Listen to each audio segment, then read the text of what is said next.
यीशु के अजीम और जलाली नाम में आप सब की सलामती हो। मैं खुदावंद का शुक्रगुजार हूँ कि आज उसने एक बार फिर मुझे मौका फराहम किया कि मैं एक नए मफहूम के साथ आपके सामने हाजिर हो सकूं। और आज की इस वीडियो में हम जानेंगे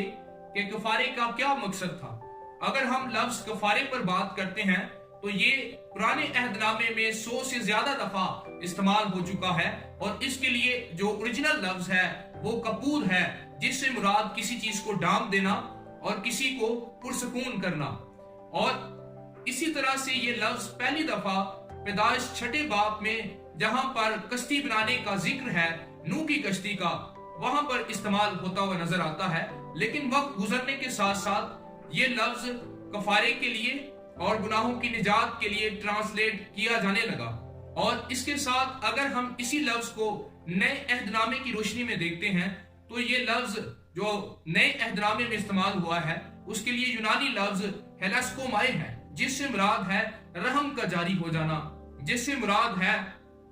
किसी चीज को ढांप देना। और इसका पहली दफा इस्तेमाल नए अहदनामे में जो है वो लूका की इंजील उसके 18वें बाब की 13वीं आयत में किया गया है। और दूसरी दफा इसका इस्तेमाल इब्रानियों के 2 बाब की 17वीं आयत में हुआ है, जहां पर यीशु को हमारे अब्दी कफारे के तौर पर इब्रानियों का मुसन्नफ पेश करता है। अजीजों, अगर हम पुराने अहदनामे की रोशनी में कफारे पर बात करते हैं, इसके कॉन्सेप्ट पर बात करते हैं, तो हमें पता चलता है अहबार की किताब उसके 16वें बाब पर निगाह करने से कि वहां पर काहिन पूरी कौम के बिहाफ पर उसके पास साल में एक दफा मौका हुआ करता था कि वो फिदिया दे सके अपने लिए, अपने घराने के लिए और पूरी कौम के लिए, उनके गुनाहों, उनकी निजास्तों और उनके तमाम तर जो है वो गुनाहों की बहाली और गुनाहों की जो है वो मुआफी के लिए अपने आप को पेश कर सके ताकि खुदा उन पर रहम को जारी करे। लेकिन ये कुर्बानियां हर साल गुजरानी जाती थी। इन कुर्बानियों के अंदर जो है वो ताकत ना थी जो कि गुनाह के मुकम्मल असर को खत्म कर सके। और इन कुर्बानियों को हर साल रिपीट किया जाता था, इन खता की कुर्बानियों को दोहराया जाता था। और लेकिन ये तमाम तर कुर्बानियां हतमी कुर्बानी ना थी, ये तमाम तर कुर्बानियां एक हकीकी कुर्बानी का अक्स थी। अगर हम इब्तदाई कलीसिया की तारीख पर गौर करते हैं तो हमें मालूम होता है कि वहां उस वक्त एक थ्योरी जिसे रैमसन थ्योरी कहते हैं वो मकबूले आम थी, जिसका आगाज जो है वो क्रिस्टस विक्टर ने किया। और इसके मुताबिक खुदा ने इंसान को जो है वो अबलीस की गुलामी और बॉन्डिज से आजाद करने के लिए कफारे का इंतजाम किया। लेकिन ये बात मुकम्मल तौर पर जो है वो काबिल कबूल नहीं है। अगर हम बाइबल का मुताला करते हैं तो कफारे से मुराद इससे और बढ़कर मफहूम है। खुदा ने मंसूबा निजात के लिए, खुदा ने अपने प्लान के लिए, रिडेम्पशन प्लान के लिए जो है वो गैर मामूली तरीकेकार का इस्तेमाल किया और गैर मामूली तरीके से मेरे लिए और आपके लिए अपने बेटे यीशु मसीह को दुनिया में भेजा ताकि जो कोई भी उस पर ईमान लाए वो हमेशा की हलाकत से बच जाए, ताकि जो कोई भी उस पर ईमान लाए वो उस मरूसी गुनाह से आजाद हो सके। और कलाम मुकद्दस का मुताला करने से पता चलता है कि खुदा ने इस मंसूबा निजात के लिए सलीब का इंतखाब किया, जो उस वक्त रोमी दौर के अंदर एक जो है वो उस शख्स को सलीब दिया जाता था जो नहायत जो है वो बदकार हुआ करता था। और ये एक लानती मौत थी। अजीजों, खुदावंद यीशु मसीह ने और खुदा बाप ने अपने बेटे को इस लानती मौत में जो है वो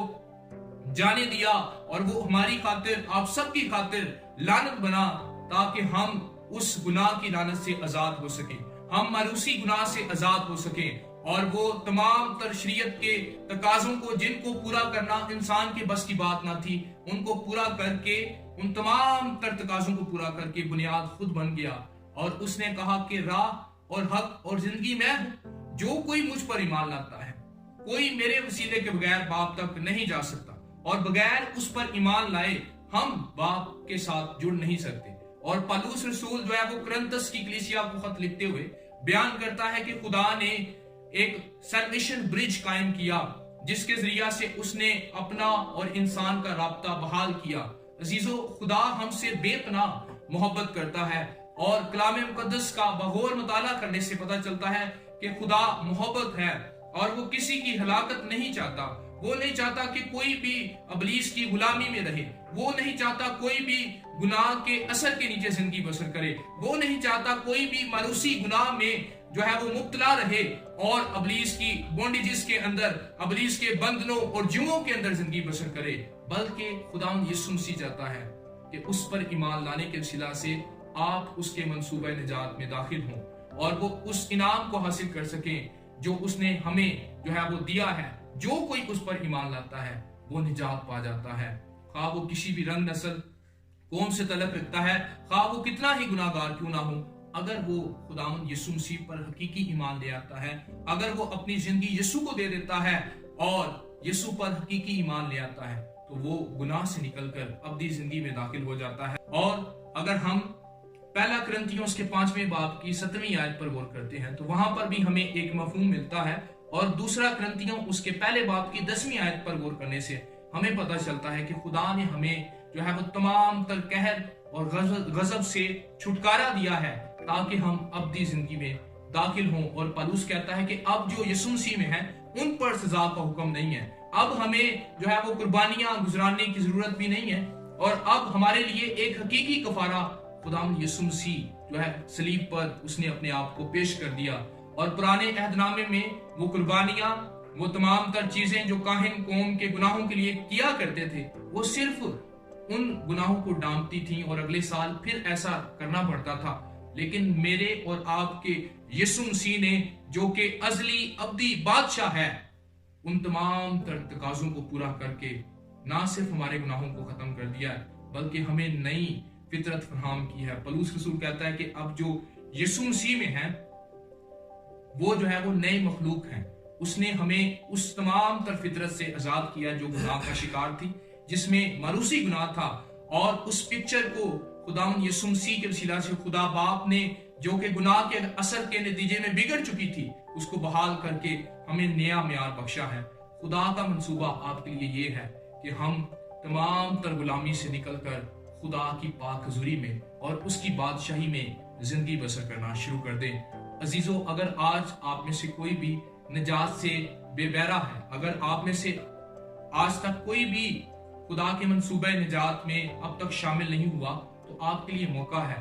کہ آپ خدا کے حضور آئیں اور یسوع مسیح کو اپنا شخصی نجات دہندہ قبول کر کے اس پر ایمان لائیں، کیونکہ جو کوئی اس پر ایمان لاتا ہے، خداوند یسوع کا خون اسے تمام تر بدکاری اور تمام تر ناراستی سے پاک کرنے کی قوت رکھتا ہے، اور وہ یسوع مسیح کے وسیلہ سے خدا باپ کے گھرانے کا حصہ بن جاتا ہے۔ آج میرے لیے اور آپ سب کے لیے خداوند یسوع مسیح کے وسیلہ سے جو ہے وہ زندگی کے دروازوں کو کھول دیا ہے، اور یسوع مسیح نے کہا کہ دروازہ میں ہوں، جو کوئی مجھ میں سے داخل ہوتا ہے وہ نجات پاتا ہے۔ آج یسوع مسیح اپنی باہیں پھیلا کر کھڑا ہے، اور اگر آپ اس دروازے میں سے داخل ہوں گے، آپ نجات پائیں گے اور آپ اس کے گھرانے کا حصہ بن جائیں گے۔ آپ تمام تر لعنتوں سے آزاد ہو کر نئی فطرت کو حاصل کر کے اس میں نئے مخلوق بن جائیں گے۔ خداوند اس تھاٹ کے وسیلہ سے آپ سب کو برکت دے۔ God bless you all.